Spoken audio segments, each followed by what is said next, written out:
She's a really interesting character. Did this, did your second book provoke people to write back to you and share experiences of their, you know, where they had been in a violent situation? I actually did, and I had a number of psychologists actually write to me. Did you?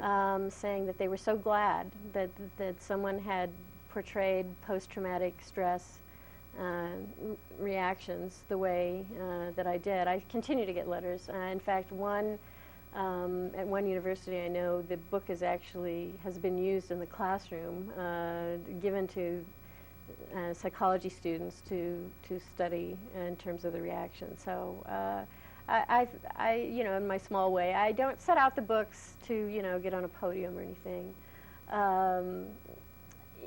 And I think that's even with this book, Flight, where there are people whose psychological reactions figure into their later actions. That's probably always a theme. That, as well as the past coming to haunt the the future. That's the history major in me. So I suppose things that have interested me, you know, why people do the things they do. But I'm gathering from what you're saying that you didn't get any "you got it wrong" reactions. Or did you get some people who wrote to you and said it should have been this way, or maybe no, I never got a wouldn't? "you got it wrong" thing. I think there were some people at the time. This wouldn't happen so much now, but at the time I wrote that book, there were other women writers who were doing this, but I was one of the few women writers that wrote about violence in that way, I think, at that time, or at least got the kind of exposure. I certainly wasn't the first. I think V.I. Warshawski had already taken a licking by then. Marsha Muller has had Sharon in some pretty precarious situations. Right.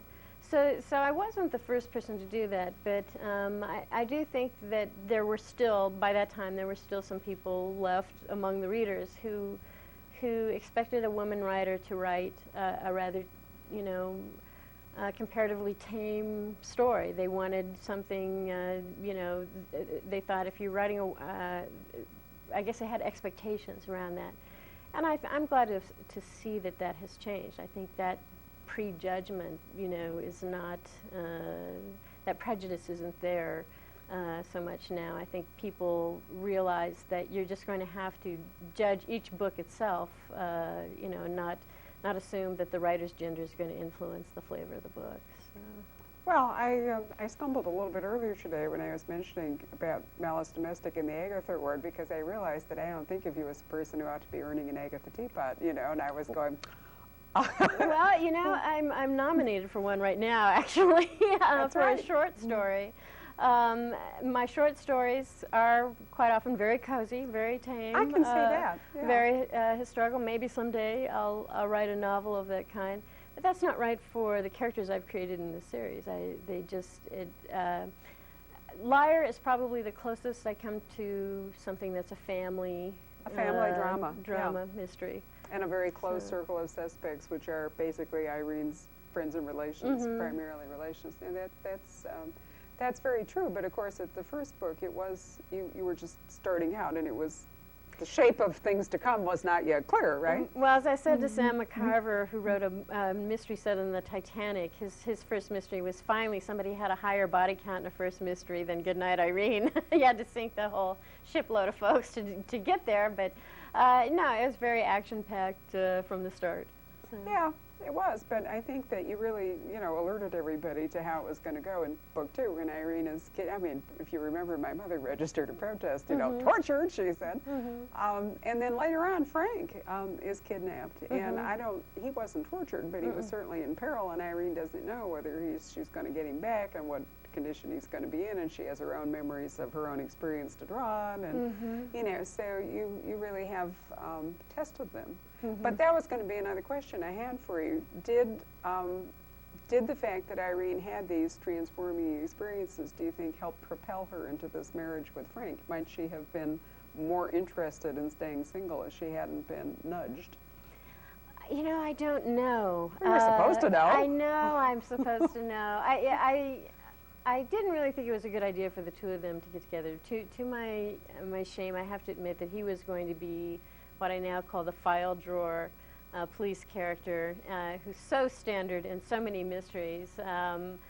I, as a new writer, you know, just had this plan to do what I'd seen before, which was to pull this police guy who's the buddy, the pal, the former co-worker, whatever, ex-husband. He has a number of guises in these books, but he's always somebody who just comes into the story long enough to reveal to the amateur what the police are saying, and then he's shoved right back out of the story. He really doesn't play a major role in the investigation. He may come in at the arrest.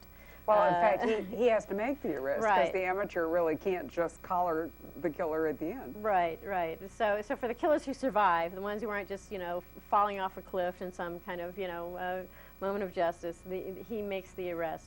And Irene sort of let me know from the beginning that that was not going to be the way it was going to be with this guy. And I kept resisting the idea of their getting together. I think if you read Goodnight, Irene, you can see that resistance in there. And eventually, like I said, I really didn't have a choice. They were just going to be together. And he became a much more fully developed character, even in the course of that book, I think, than I had planned. So thank goodness, you know, she was right. Well, she was. That's why I thought you might know, since she was so powerful. They had that spark back in Bakersfield, I think 12 years before Goodnight Irene began.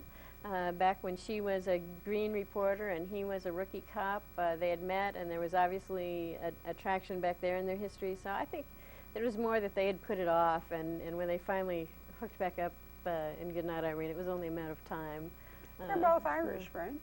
No, she's the Irish Catholic, and he's probably English Presbyterian. Oh, okay. So, I was well, I knew one of them at least was Irish Catholic, and I wondered if or that Episcopalian, too. I think he is, actually, now that I think about that. But, yeah, But it would be a little harder, I think, if you wanted to make her consistent with her Catholicism and her Irishness, for her just to be messing around with Frank and not going anywhere.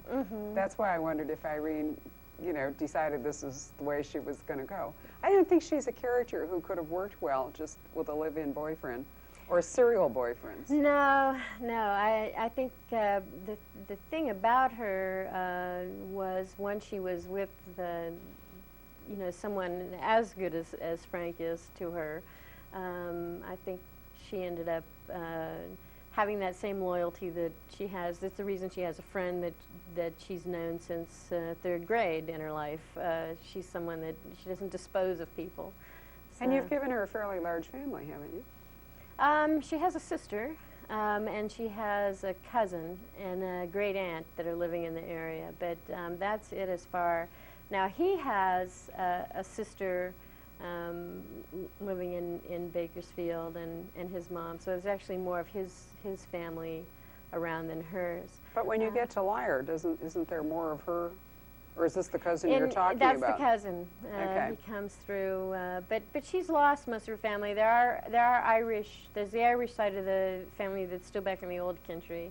And I think she says at one point that when her great aunt says something about her being her favorite niece here, she says, well, there's only, you know, maybe one or two others still in the United States. So this was not the sort of signal honor that it might have seemed. So mostly, with the exception of Barbara and her aunt and Travis, she's alone. Barbara the bitch sister. Yes. I'm sorry, Barbara. That's okay. I didn't take it personally. Before we met. It's a common name, and there are some shared traits there, so what can I say? You yourself are partly Irish, right? And I'm half Irish, half German. Half German, is yes. that it? A cousin of mine says that means we want to rule the world so that everyone can drink, but... Not heard that. And there's some validity in that.